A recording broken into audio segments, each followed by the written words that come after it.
ఆత్మీయులైన YouTube ప్రేక్షకులకు నమస్కారం. నేను డాక్టర్ రాజశ్రీని. ఇవాళ వీడియోలో మనం మాట్లాడుకోబోయే టాపిక్ ఆస్టియోపోరోసిస్.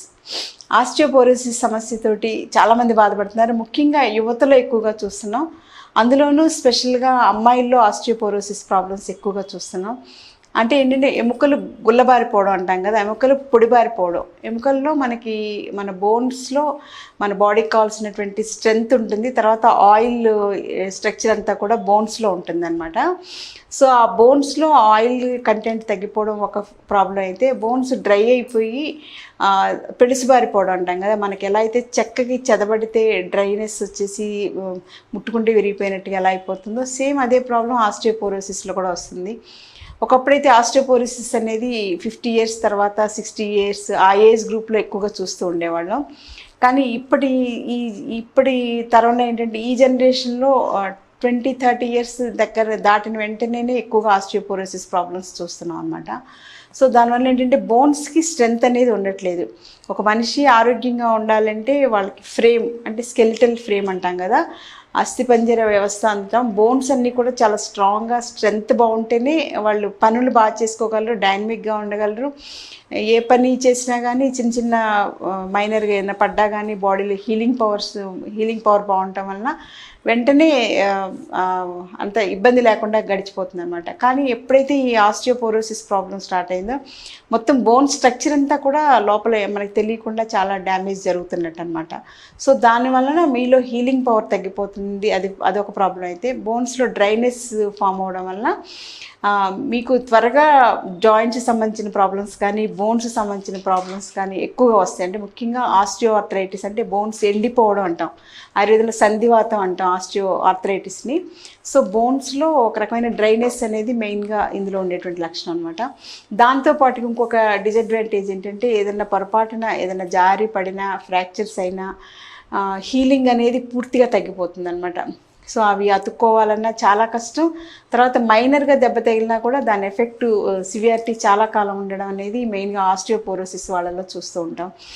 సో ఈ ఒక రకమైన ఇది ఆటో ఇమ్యూన్ డిజార్డర్గా కూడా కన్వర్ట్ అవ్వడానికి ఆస్టియోపోరోసిస్ ఎక్కువగా అవకాశాలు ఉన్నాయి. కాబట్టి ముఖ్యంగా ఆడపిల్లల్లో ఎక్కువగా స్పెషల్ అటెన్షన్ అనేది అవసరం.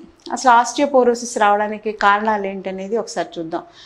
మన బాడీలో ఏంటంటే న్యాచురల్గా వ్యాయామం, ఫిజికల్ యాక్టివిటీ అనేది చాలా అవసరం. దానివల్ల మనకి బాడీలో అన్నెసరీ టాక్సిన్స్ అన్ని ఏ రోజుకి ఆ రోజు బయటకు వెళ్ళిపోవడం అనేది ఒక అడ్వాంటేజ్ అయితే, మన బాడీలో తీసుకున్నటువంటి ఆహారం చక్కగా క్యాలరీస్ అన్నీ కూడా మన శరీరానికి ఉపయోగపడే శక్తి కింద అంటే ఎనర్జీ కింద కన్వర్ట్ అవుతుంది అనమాట. సో క్యాలరీస్ అన్నీ ఎనర్జీ కింద కన్వర్ట్ అవ్వాలంటే మనకి ఎక్సర్సైజ్ తప్పనిసరిగా ఉండాలి.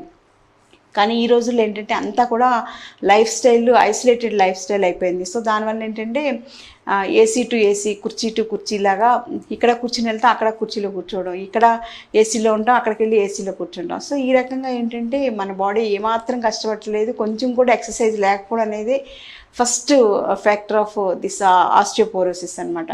సో ఎక్సర్సైజ్ అనేది మనం పెంచుకుంటే డెఫినెట్గా ఆస్టియోపోరోసిస్ ప్రాబ్లం నుంచి బయటపడవచ్చు. అది ఫస్ట్ ఫ్యాక్టర్ అయితే, సెకండ్ ఫ్యాక్టర్ ఏంటంటే హార్మోనల్ ఇంబ్యాలెన్స్. అంటే బాడీలో హార్మోన్స్ ఫ్లక్చువేషన్స్ ఎక్కువగా ఉండడం, ముఖ్యంగా మెనోపాజ్ పీరియడ్లో హార్మోన్స్ చాలా ఇంబ్యాలెన్స్ వస్తుంది కాబట్టి ఆ పీరియడ్లో ఎక్కువగా ఆస్టియోపోరోసిస్ ప్రాబ్లమ్స్ రావడానికి అవకాశం ఉంది. థర్డ్ ఫ్యాక్టర్ ఏంటంటే డైట్లో మనం క్రాష్ డైటింగ్ చేయడం కానీ, అంటే వెయిట్ బాగా తగ్గాలని, సన్నగా ఉండాలని కావాలని చాలా తక్కువ క్వాంటిటీ, అనసనం అంటాం ఆయుర్వేదంలో, అంటే చాలా తక్కువ క్వాంటిటీ ఆఫ్ ఫుడ్ తీసుకుంటున్నారనమాట. అందులో కూడా క్యాలరీస్ ఉండకూడదని ఆయిల్స్ అవాయిడ్ చేసేసి, తర్వాత నెయ్యి వాడితే ఫ్యాట్ అని చెప్పేసి నెయ్యి మానేసేసి, ఇట్లా చాలా రకాలుగా ఫుడ్ని అంతా కూడా ఎవరికి వాళ్ళు ఇంబ్యాలెన్స్ చేసుకోవడం వల్ల కూడా ఈ ఆస్టియోపోరోసిస్ ప్రాబ్లమ్స్ ఎక్కువగా చూస్తున్నాం. సో ఫుడ్ కరెక్షన్ అనేది చాలా ఇంపార్టెంట్. సెకండ్ ఫ్యాక్టర్ ఏంటంటే ఈ డైట్లో కూడా మనం కరెక్ట్గా ప్లాన్ చేసుకోవడం అనేది చాలా ఇంపార్టెంట్. చాలామంది చేసే పొరపాటు ఇదే, సన్నగా ఉండడం ఒక్కటే మెయిన్ టార్గెట్ కింద పెట్టుకుని ఈ బోన్స్లో ఉండేటువంటి చేంజెస్ని, మెటబాలిజంలో ఉండేటువంటి ఫ్లక్చువేషన్స్ని గమనించకుండా చేసుకోవడం వలన ఆస్టియోపోరోసిస్ విక్టిమ్స్ ఎక్కువగా పెరుగుతున్నారు. ముఖ్యంగా యూత్ అమ్మాయిలు ఏంటంటే సన్నగా ఉండాలనో లేకపోతే ఇంకోటి అనుకుని డైట్ అసలు పూర్తిగా వాళ్ళకి నచ్చినట్టుగా అప్పుడు ఒక చాక్లెట్ ఆకలేస్తున్న టైంలో ఒక చాక్లెట్ తోటి తిని బ్రతికే వాళ్ళు నేను చాలామందిని చూశాను. అలాగే వాళ్ళ తర్వాత ఇంకా కూల్ డ్రింక్స్ తాగితే వెయిట్ పెరగకుండా ఉంటాం కదా అని ఉట్టి కూల్ డ్రింక్స్ తాగేసేసి కడుపు నింపుకొని డే అంతా ఇంకేం ఫుడ్ తీసుకోరు. ఒక చాక్లెట్, ఒక బిస్కెట్, ఒక కూల్ డ్రింక్ తోటి బతికేస్తున్న వాళ్ళు చాలామంది కాలేజెస్లో నేను గమనించాను అనమాట. సో ఇవన్నీ కూడా మీకు తెలియకుండా మీ బోన్స్ మీద చాలా ఎఫెక్ట్ చూపించడం వల్ల ఆస్టియోపోరోసిస్ ప్రాబ్లమ్స్ ఎక్కువగా వస్తున్నాయి అన్నమాట. సో ఇంటర్నల్గా జరిగేది మీకు తెలియదు కదా. సన్నగా ఉంటున్నాం, బాగుంది, గ్లామర్ బాగా మెయింటైన్ అవుతున్నాం అనుకుంటున్నాం, కానీ విదిన్ షార్ట్ పీరియడ్ మీలో చాలా చేంజెస్ వచ్చేస్తాయి. దానివల్ల ఏంటంటే 30 yearsలోనే 50 years లాగా ముసలాళ్ళలాగా అయిపోవడం, అండ్ బోన్ స్ట్రెంత్ లేకపోతే అంతే కదా. తర్వాత ఈ మజిల్స్ అన్ని వీక్ అయిపోయి సాగింగ్ వచ్చేసేయడం, చర్మం అంతా కూడా లూజ్ అయిపోయి ముసలాళ్ళలాగా ముడతలు పడ్డం, ఇవన్నీ కూడా మీకు చాలా ఎర్లీగా ఏజింగ్ ప్రాసెస్ లక్షణాలు వస్తాయి. అప్పుడు వచ్చాక మీరు బాధపడతారు, కానీ ముందుగా ఇంట్లో వాళ్ళు ఎంత చెప్పినా వినిపించుకోరు, ఎవరైనా గైడ్ చేసినా కూడా ఫాలో అవ్వకూడదు అనేది మెయిన్ దురదృష్టం అనమాట. సో ఈ రకంగా డైట్ ప్లాన్లో మెయిన్ రాంగ్ నోషన్స్లోకి వెళ్ళడం వల్ల ఈ ఆస్టియోపోరోసిస్ టెండెన్సీ పెరుగుతుంది. తర్వాత పీరియడ్స్లో ఇర్రెగ్యులారిటీస్ ఉన్న, పీరియడ్స్లో ఫ్లో ఎక్కువగా ఉన్న, లేకపోతే ఓవేరియన్ సిస్ట్ ఫామ్ అయిన, వీటన్నిటి వలన కూడా మెయిన్గా ఆస్టియోపోరోసిస్ ఎక్కువ చూస్తున్నాం.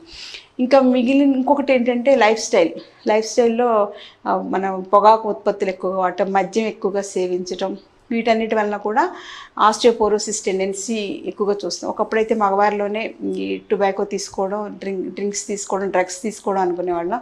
ఇప్పుడు అవన్నీ కూడా కాలేజెస్లో ఆడపిల్లల్లో కూడా చూస్తున్నాం కాబట్టి, సో ఆడపిల్లల్లో కూడా రిస్క్ని ఇంకోటి ఎక్స్ట్రా యాడ్ చేసుకున్న వాళ్ళు అయ్యారనమాట. సో దీనివల్ల మెయిన్గా ఆస్టియోపోరోసిస్ చూస్తున్నాం. సో ఇవి కాకుండా డైట్ హ్యాబిట్స్లో కూడా నాన్ వెజ్లో మామూలు చికెన్ ఎక్కువగా తినడం, వీటన్నిటి మూలాన బాడీకి కావాల్సినటువంటి మినరల్స్ డెఫిషియన్సీ అనేది ఎక్కువగా చూస్తున్నాం అనమాట. వీటితో పాటుగా ప్లాస్టిక్ ఎక్కువగా వాడడం వలన మన బాడీకి కావాల్సినటువంటి మినరల్స్, ముఖ్యంగా కాల్షియం అబ్జార్ప్షన్ తగ్గడం వలన కూడా ఆస్టియోపోరోసిస్ ప్రాబ్లమ్స్ చూస్తున్నాం. ఇంకోటి లాస్ట్ అండ్ ఇదేంటంటే ఇంపార్టెంట్ అండ్ ఈజీ, ఒక పైసా కూడా ఖర్చు లేనిది సన్లైట్కి ఎక్స్పోజ్ అవ్వకపోవడం వల్ల కూడా ఆస్టియోపోరోసిస్ ప్రాబ్లమ్స్ వస్తున్నాయి. సో సన్లైట్కి ఎక్స్పోజ్ అవ్వడం వల్ల మీకు కావాల్సినటువంటి calcium and vitamin D supply బాగుండటం వల్ల మీ బోన్స్ స్ట్రెంథెన్ అవుతాయి. అది న్యాచురల్గా మనకి భారతదేశానికి భగవంతుడు ఇచ్చినటువంటి మంచి పేద దేశం కాబట్టి ఫ్రీగా మనకి ఇచ్చినటువంటి అవకాశం. కానీ మనమేమో ఇప్పుడు మానేసుకోవడం వలన బయటికి ఎండకి ఎక్స్పోజ్ అవ్వకపోవడం, ఇవన్నీ చూసుకోకపోవడం వల్ల మెయిన్గా ఆస్టియోపోరోసిస్ ఎక్కువగా వస్తుందన్నమాట. ఎందుకంటే ఏసీ ఇంట్లో నుంచి మళ్ళీ ఏసీ ఆఫీస్కి వెళ్తాం, పొద్దున్న సాయంత్రం వరకు ఆఫీస్లో ఏసీలోనే ఉంటాం, ఇంక రాత్రికి ఎప్పుడుకో వస్తాం, ఇంకా సన్లైట్ అసలు ఎక్స్పోజ్ అవ్వడం అనేది తగ్గిపోయింది. కాబట్టి ఆస్టియోపోరోసిస్ టెండెన్సీ కూడా మనమే చేతులారా పెంచుకున్నాం. ఎందుకంటే ఇంత ఉష్ణోగ్రత ఉన్నటువంటి భారతదేశంలో ఆస్టియోపోరోసిస్ ప్రాబ్లం వస్తుంది, వైటమిన్ డి డెఫిషియన్సీ వస్తుంది, కాల్షియం డెఫిషియన్సీ వస్తుందని ఎవరు కూడా 20 ఏళ్ల క్రితం ఏ డాక్టర్ ఊహించలేదు. ఇప్పుడు ఎక్కువ రిస్క్ ఇక్కడే జరుగుతుంది. కాబట్టి మన వాతావరణంలో న్యాచురల్గా బతకకుండా అన్యాచురల్గా ఉంటున్నాం కాబట్టి మనకి ఇలాంటి ప్రాబ్లమ్స్ వస్తున్నాయి అనేది ఒకసారి అర్థం చేసుకోవాలి. సో ఇవన్నీ కూడా మెయిన్ ఆస్టియోపోరోసిస్ రావడానికి కారణాలు. లక్షణాలు అంటే ఇందాక చెప్పుకున్నాం కదా, బోన్స్ త్వరగా విరిగిపోవడం, బోన్స్ ఫ్రాక్చర్స్ అయినా కూడా హీల్ అవ్వకపోవడం, ఆస్టియోఆర్థరైటిస్ లాంటి ప్రాబ్లమ్స్ రావడం, అవి కాకుండా spinal disorders, cervical spondylitis, lumbar spondylitis, ఇవన్నీ ఎక్కువగా రావడం, ఇవన్నీ కూడా మెయిన్గా చూస్తున్నాం. సో దీనికి లైన్ ఆఫ్ ట్రీట్మెంట్ ఎలా ప్లాన్ చేసుకోవాలి? సో మార్నింగ్ జాగింగ్ కానీ వాకింగ్ కానీ మీకు ఏది వీలైతే అది ఎండలో చేసుకోవడం అనేది first factor. Second factor yoga చేసుకోవడం. థర్డ్ ఫ్యాక్టర్ ఏంటంటే డైట్లో కాల్షియం లెవెల్స్ అన్నీ బాగుండేలాగా నువ్వుల నూనె ఎక్కువగా వాడుకోవడం, అవి రెండు బెస్ట్ అనమాట. దాని తర్వాత రాగులు అంటాం కదా, చోళ్ళు, అవి కూడా మంచి కాల్షియం సప్లిమెంట్గా బాగా పనిచేస్తాయి. సో న్యాచురల్గా కాల్షియం ఉండేటువంటి ఫుడ్స్ ఏంటి అనేది చూసుకుని అవి తప్పనిసరిగా తీసుకోవాలి, అవి అలవాటు చేసుకోవాలి. తర్వాత ఏంటంటే ఇంకొక స్పెషల్ కేర్ ఏంటంటే యోగా అనేది కంపల్సరీగా చేసుకోవాలి. ప్రతిరోజు యోగా చేయడం వలన ఆయుర్వేదంలో ఒకటి ఉంటుంది, ఆయుర్వేదంలో ఏ ఆహారం తీసుకున్నా, ఎటువంటి పాయిజన్ తీసుకున్నా కానీ రోజు వ్యాయామం చేసే వాళ్ళకి అవేమి దానివల్ల ఏం డిసడ్వాంటేజెస్ రావు అని చెప్పేసి. సో రోజు వ్యాయామం చేయడం అనేది కంపల్సరీగా అలవాటు చేసుకోండి. అది 30 మినిట్స్ అవ్వచ్చు, 40 మినిట్స్ అవ్వచ్చు, 60 మినిట్స్ అవ్వచ్చు. మీ టైంని బట్టి, మీ ఓపికని బట్టి, మీ ఎనర్జీని బట్టి, మీ బిజినెస్ షెడ్యూల్ని బట్టి మీరు ప్లాన్ చేసుకోవాలి. సో రోజు వ్యాయామం చేయడం వల్ల ఆస్టియోపోరోసిస్ని అవాయిడ్ చేసుకోవచ్చు. తర్వాత ఆయుర్వేదిక్ లైన్ ఆఫ్ మెడిసిన్స్ కానీ ట్రీట్మెంట్స్ కానీ వస్తే మీ పల్స్ని బట్టి మీకు అవసరమైనటువంటి మెడిసిన్స్ ఆయుర్వేదిక్ లైన్స్లో చాలా మంచి మంచి మెడిసిన్స్ ఉన్నాయి. అందులో ఏంటంటే క్షీరబల మెడిసిన్స్, బలాసుగంధ క్యాప్సూల్స్, 101 అని చెప్పేసి జెలటిన్ క్యాప్సూల్స్ కూడా బాగా దొరుకుతున్నాయి. గంధ తైలం, ఇవన్నీ కూడా మీకు బోన్స్ స్ట్రెంగ్త్ని డైరెక్ట్గా పెంచడానికి చాలా బాగా పనిచేస్తాయి. సో అలాంటి మెడిసిన్స్ వాడుకోవచ్చు. వాటితో పాటుగా ఆయుర్వేదిక్ లైన్ ఆఫ్ పంచకర్మ చికిత్సలు చేయించుకుంటే మీ బాడీలో ఉండేటువంటి కాల్షియం లెవెల్స్ పెంచుకోవడానికి డైరెక్ట్గా వస్తికర్మలో స్పెషల్ ఆయిల్స్ ఉంటాయి. వాటితోటి కనుక మీరు అప్పుడప్పుడు వీక్లీ వన్స్, రోజు కూడా అక్కర్లేదు, వీక్లీ వన్స్ బాడీని ఛార్జింగ్ చేయించుకుంటున్నట్టుగా, మనం ఎలా అయితే ఒక వెహికల్ కొన్నప్పుడు దానికి సర్వీసింగ్ అంటాం కదా, సర్వీసింగ్ చేయించుకోవడం చాలా డేట్స్ ప్రకారంగా చేయించుకుంటాం. అదే టైప్లో ఆయుర్వేదిక్ లైన్ ఆఫ్ ట్రీట్మెంట్స్ని వీక్లీ వన్స్ మీరు వస్తికర్మ చికిత్సని కరెక్ట్గా ప్లాన్ చేసుకుంటే ఆస్టియోపోరోసిస్ని అవాయిడ్ చేసుకోవచ్చు. దాని కాంప్లికేషన్స్ అయినా ఆస్టియో ఆర్థరైటిస్ కానీ, సర్వైకల్ స్పాండిలైటిస్ కానీ, లంబార్ స్పాండిలైటిస్ కానీ, ఇలాంటి ప్రాబ్లమ్స్ అన్నీ కూడా అవాయిడ్ చేసుకోవచ్చు. ఇంకొక సీక్రెట్ ఆఫ్ మెడిసిన్ ఏంటంటే ఆస్టియోపోరోసిస్ ఉన్న పిల్లలకి, అమ్మాయిలకి నెక్స్ట్ జనరేషన్ పుట్టబోయే పిల్లలు ఇంకా వీక్గా పుడతారనమాట. వాళ్ళకి అసలు ఏంటంటే బోన్స్లో ఏమాత్రం బలం ఉండదు, చాలా బ్రిటిల్నెస్ అంటాం కదా, అలా ఉంటారనమాట. సో దాన్ని కూడా మనం అవాయిడ్ చేసుకోవడానికి ఆయుర్వేదిక్ లైన్ ఆఫ్ పంచకర్మ చికిత్సలు, ఆయుర్వేదిక్ లైన్ ఆఫ్ మెడిసిన్స్ చాలా అద్భుతంగా పనిచేస్తాయి. సో సింపుల్గా మీరు పరిష్కరించుకోవడానికి ఆయుర్వేదిక్ మెథడ్స్ ఇంత మంచివి ఉండగా ఏ హెల్త్ ప్రాబ్లం వచ్చినా కూడా వరి అవసరం లేదు. అలాగే ఆయుర్వేదం అంటే అందరూ ఆలస్యం అనుకుంటారు, తర్వాత మందులు వేడి చేస్తాయి అంటారు, కిడ్నీస్ డ్యామేజ్ అవుతాయి అంటారు. ఇలా రకరకాలుగా రాంగ్ కాన్సెప్ట్స్ అన్నీ ప్రజల్లో విపరీతంగా వ్యాపించిపోయినాయి. అవన్నీ ఏమీ కాదు. ఆయుర్వేదం అంటే ఎమర్జెన్సీగా కూడా మనం అన్నీ చేసుకోవచ్చు.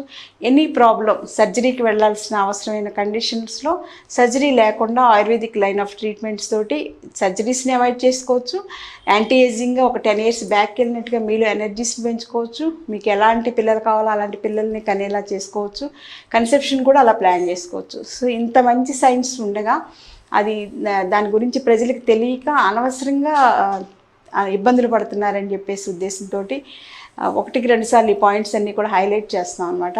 సో మీ అందరికీ మంచి చేయడానికి అమ్మలాంటి ఆయుర్వేదం మీ చెంతనే ఉంది. ఉపయోగించుకోండి, ఆరోగ్యాన్ని పొందండి, ఆనందంగా జీవించండి. మరో మంచి వీడియోలో మళ్ళీ కలుసుకుందాం. Until then take care. Thank you.